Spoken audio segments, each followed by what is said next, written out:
wala. Malam mai tambaya na farko yake cewa yace malam menene hukuncin saurayin da yake taba hantsar budurwar da zai aura amma kuma bai aure ta ba?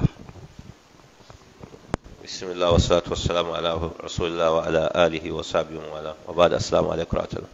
Ai wannan ba bukatan tambaya, sai dai yana son a masa wa'azi ne a yi masa, amma kowa ya san cewa haramun ne komin jahilcin mutum.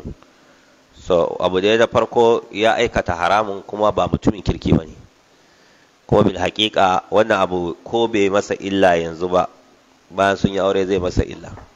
Domin duk lokacin da yake neman aure sai ta tuhume shi cewa yana taɓa maman wacce yarinya, ko yana kusantanta, ko kuma yana neman fasikanci da ita. Sannan ita ma a jikinta za ta ji wannan ba mutumin kirki bane, neman fasikanci yake da ita. Sannan wannan abun kuma yana iya kaiwa su je su yi fasikancin da za su zo su yi nadama har zuwa ƙarshen rayuwarsu. So da haka mutumin kirki ba zai wannan abu sai mutumin banza. Me ya kai ka ga ka taɓa jikinta? Wannan ba daidai bane, haramun ne, kuma yakan iya kaiwa zuwa ga zina kafin aure, wanda za a zo a yi nadama a kansa. Yakan iya kuma haifar da tuhuma a cikin zamantakewan ku na aure. Kullum tuhuman ka za ta dinga yi, ko in ka fito waje ka taɓa nonon yan mata. So za ka ba za ka kubuta daga wannan. Kaga daga nan in tuhuma ta shiga a zamantakewa na aure an samu matsala. Allah ya sauke. Wani ke cewa nan ka ba da amsa akan idan mace ta wuce gaban mai sallah, sallar su tana iya ɓaci. Yace malam akwai wani abin nan distance ne, ma'ana akwai wani gwargwado ne na gwargwadon inda in ta wuce shin in ta wuce sallar ta shi take ɓaci? To hadisi ne ingantacce cewa ya qada'u salata salasatun, abu uku suna yanke sallah. Almar alha'id, matan da ta kai ta yi haila, yarinya karama in ta wuce a gaban ka sallan kananan. Sai matar da ta kai ta yi al'ada, ita ce baliga kenan, in ta wuce a gaban ka sallan ka ta ɓaci. Sannan wal himar da jaki, in ya wuce a gaban ka sallan ka ta ɓaci. Wal kalbul aswad, da kuma bakin kare, in ya wuce a gaban ka nan ma sallan ka ta ɓaci. Amma in ja ne ko fari, sallan ka bata ɓaci ba, don an tambayi manzo sama ma balul aswad bin al ahmar, to me bambancin baki da fari? Sai ce al kalbul aswadu shaytanun, bakin kare shaytan ne. To idan an ce gabanka kuma shine inda zaka iya ture mutum idan ya zo wucewa gabanka. Kaga an ce duk wanda zai wuce gabanka ka ture shi, to in zaka kai hannunka ka tabo mutum ka ture shi, to shine yana gabanka kenan. Amma in can nesa yake wucewa, ko baka sa sutura ba, ba za a ce ya wuce gabanka ba, don ba a ce kai tafiya ka tattaka ka je ka ture mutum ba. So da haka kenan iya inda yake area inda kake sallah, inda zaka kai hannunka zaka iya ture shi kar ya wuce a gabanka, to irin wannan in mace baliga ta wuce a gabanka, ko matanka ne ta bata maka sallah, ko jaki ko kuma kare wanda yake baki. Na'am. Ita shi malam ya halatta mace ta ɗauki kuɗin mijinta don ta biya bashin da ake bin ɗanta, ko ta yi belin shi a police station da kuɗin uban, bayan uban ya cire hannunsa akan yaron ya daina biya masa komai da komai? To sata za ta yi kenan ko? Ayan za ta ɗauka sai dai da izininsa, ta nemi ta gamsar da shi cewa za ta yi ta ɗauki belinsa. Tun da ya cire hannunsa kan ai ba yaron kirki ba ne kenan, ƙila sata aike yi da shaye-shaye da sauransu, ya ga ya gaji da wannan abun, zai taɓa mutuncinsa. Ki bar shi ma kai shi gidan yari ya yi ko shekara 5 ko 6, ƙila zai gyaru. So da haka ki ɗauki kuɗinsa ba tare da izininsa ba, haramun ne, wannan sata ne. In kina ganin ɗauko belinsa shi fi maslaha, to ki nemi yadda za ki gamsar da baban. Ai ki ɗauko belinsa ba da izininsa ba ma bai halatta ba, ko da kuɗinki ne, ballantana kuma a ce da kuɗinsa kuma ba tare da saninsa ba, domin ɗaka ai nasa ne ba naki ba ne, duk da ke ka haife shi. So da haka ba daidai ba ne ku fahimci juna da babansa kafin ku san matakin da za ku ɗauka. Wanda yake cewa malam mutum ne ya yi ridda daga baya sai ya sake dawa musulunci, shin ko ayyukansa na baya sun rushe sai ya sake su? Ya ce kamar hajji, salloli, azumi, sadaka, karatun alkur'ani da ya yi ta aiwatarwa a baya. To wannan malamai sun yi saɓani, akwai wanda suka tafi duk ayyukansu, duk wanda ya ridda aikinsa ya rushe gaba ɗaya, ko da ya dawo musulunci aikinsa abin nan bai zai dawo ba, saboda ubangiji ta ce walau ashraku la habida anhum ma kanu ya'malu, da za su yi shirka da duk abin da suka yi a baya da ya rushe. Wasu kuma suka ce a in ya dawo musulunci to ayyukansa da su dawo, saboda wata ayat da ta kayyade ta da ta ce wa yamud wa huwa kafirun, idan mutum ya ridda ayyukansa sun rushe in dai ya mutu yana kafuri. To wannan shine mafi yawan malamai suka tafi a kansa, wanda kuma shine zai zama mafi inganci, saboda al-mutlaqu yuhmadu ala al-muqayyad. Wannan ayan ta ce in ya yi shirka ya mutu, in ya ridda ya mutu, abin in ya yi ridda duk ayyukansa sun rushe. Wannan kuma in ya yi ridda ya mutu akan riddan ayyukansa sun rushe. Saboda haka sai yake nuna kenan in ya dawo musulunci ayyukansa za su iya dawa.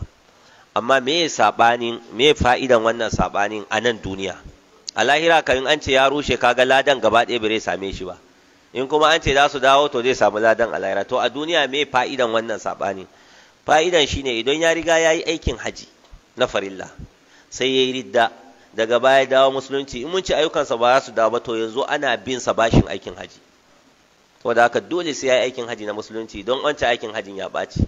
In kuma mun tafi akan ayyukansa sun dawo, tunda bai mutu ba ya dawo musulunci, aikinsa ya dawo, to yanzu aikin hajinsa ya dawo, ba a bin sa bashin aikin haji.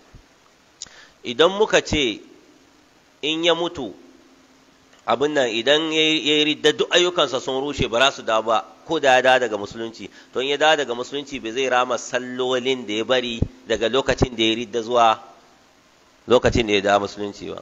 Amma in mun ce duk ayyukansa sun dawo idan ya dawo daga musulunci, in ya dawo musulunci, to duk sallolin da bai yi ba daga lokacin da ya ridda ko shekara nawa ne zuwa lokacin da ya dawo musulunci sai ya rama su, tunda ayyukansa wa'incan sun dawo, kaga kenan ana bin sa bashi sai ya jona wa'innan ibadan da bai bari ba sai ya rama su, azumi da sallah waɗanda bai yi ba.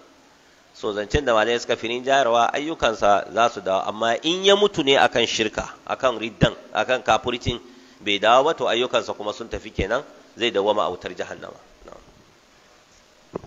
Yake cewa malam, shin mutum ya tafi sallan gawa addu'a ɗaya ake yi ne, ko babba ko yaro ko namiji ko mace?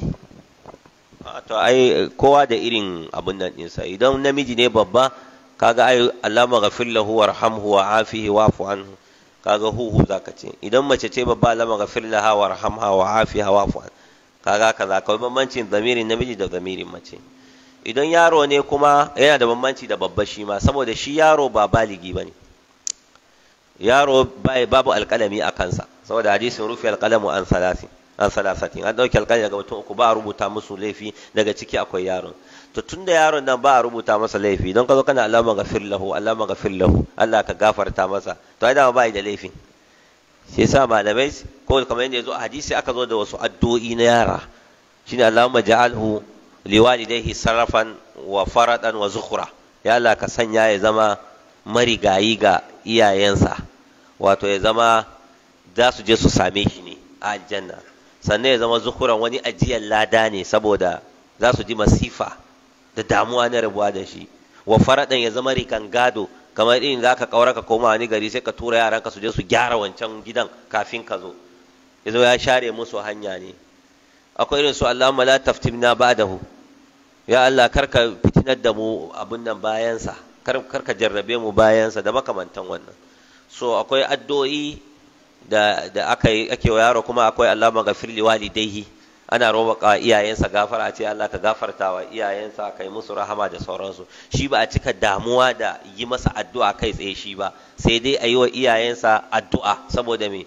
Saboda wato ainihin bai da laifi a wajen Allah subhanahu wataala. Shi yasa sallan jana'iza ga yaron da bai balaga ba mustahabbi ne, ba wajibi bane. Mustahabbi ne, ba wajibi bane. Shi yasa ka rawaito Ibrahim Mu'azzan da ya rasu, manzon sa bai masa sallama. Akwai wannan riwaya wanda yake nuna kenan a sai ba wajibi bane yaro karami a yi masa sallan ga in ya rasu, amma an so a yi masa. Wannan wanda ya yi radda ya dawo din, yace malam yana da mata ta saku ko kuma matarsa ba ta saku ba? Ta saku mana, ai yana yin ridda matarsa kan ta saku, ba ta zauna da wanda ya yi ridda bayan. Saboda haka idan ya dawo za a sake daura aure in ta gama idda. Amma idan bata gama idda bane, wanda suka ce ayyukansa sun dawo, kaga zai iya maida matarsa. Kamar mutum ya musulunta ne, matarsa bata musulunta ba, in bata kafin ta gama idda in ta musulunta shikenan, ba sai an sake sabon aure ba. In ta gama abin idda kuma ta musulunta, dole sai an sake wani sabon aure. Haka shi ma wanda ya ridda duk matarsa sun sako gaba ɗayansu. Hal wanda yake cewa shine yake zaune da yayansa a gida ɗaya, to sai yayin ya yi masa sharri cewa wai ya sace masa waya, yana kiransa aya waya dawo masa da wayarsa, shi kuma bai ɗauka ba. Malam ya ce sai na bar masa magana a matsayinsa na ɗan uwana, ya ce malam ina da laifi. To ba a bar wa mutum magana, ba ka kaurace wa dan uwanka sama da kwana uku ya zama ko magana babu. Dan manzon sama ya ce la yahillu li rajulin yu'minu billahi wal yawmil akhir an yuhajira akahu fawqa thalathin fa yaltaqiyani wa yu'ridu hadha wa yu'ridu hadha wa khayruhum alladhi yabda'u bisalam. Ba halatta ga wanda ya imani da Allah da ranar lahira ya kaurace wa dan uwansa sama da kwana uku. Su haɗu wannan ya bijire wannan ya bijire wannan. Mafi alkhairin su wanda ya fara yi wa dan uwansa sallama. So sallama dole ne kai wa dan uwanka, in ta kama ai magana ai, amma ba dole mu'amala ta dawo kamar yanda ake a dama. So ko da yake ya tsora maka sata da kila kai baka dauka ba za ka je haushin sa, amma ba za ka daina masa magana kwata ko ka daina masa sallama ba, ta yadda in kun haɗu kowa sai kau da kai. Amma ya halatta ka masa na kwana uku, ko kun haɗu ya zama ko magana ko sallama ba za ka masa ba, iya kwana uku haka baka dama in hakan din zai amfani. Amma bayan nan kuma dole ku dawo ku ci gaba da sallama da magana. Sai masu addu'o'i daga ciki akwai wanda yake asibiti ana neman malam sanya shi cikin addu'a Allah ya bashi lafiya, da kuma wanda yake cewa assalamu alaikum malam muna neman addu'a mahaifinmu ya rasu jiya, malam a sanya shi a cikin addu'a Allah ya gafarta masa, da sauran dai masu addu'o'i malam. To Allah biya musu bukatun su na alkhairi, marasa lafiya Allah ya ba su lafiya, wanda mahaifinsa ya rasu Allah ya ji kansa ya gafarta masa. Kafin mu yi addu'a din za mu dan ba da hutu na sati daya. Ranar Lahadi ba karatu, kuma rana ta yau ma babu karatu, sai sati na sama insha Allah. Allahumma ghafir lahu warhamhu wa'afihi wa'fu anhu wa akrim nuzlahu wa wasi mudkhalahu wa ghasilhu bil ma'i wal thalj wal barad wa naqqihi min al khata'a wal dhunubi kama yanqa ath-thawb al abyad min ad-danas. Allahumma in kana musliman fazid fi isani wa in kana musian fatazaa an sayyi'ati. اللهم اجعل قبره روضة من رياض الجنة ولا تجعله حفرة من حفر النيران. سبحان ربك رب العزة عما يصفون وسلام على المرسلين والحمد لله رب العالمين.